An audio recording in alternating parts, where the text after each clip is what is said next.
নির্বাচনী রোডম্যাপের দাবিতে অনড় বিএনপি। সরকারের স্বাভাবিক কাজে বাধা সংকট বাড়াবে বলছে জামায়াত। আধিপত্যবাদী ষড়যন্ত্রের অভিযোগ এনসিপির।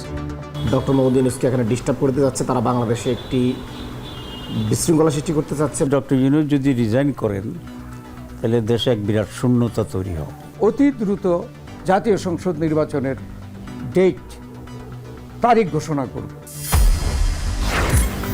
স্বাধীনতার ৫৪ বছরেও ভোটাধিকার নেই প্রবাসীদের। আসছে নির্বাচনের আগেই অন্তর্ভুক্তের দাবি যুক্তরাজ্যের বাংলাদেশিদের।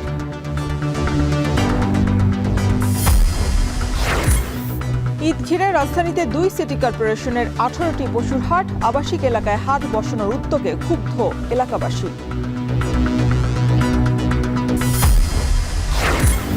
দেশি কাঁচা চামড়ার দাম নেই, উল্টো বছরে $১০০ মিলিয়ন আমদানি। রপ্তানিতেও মিলছে না ন্যায্য মূল্য।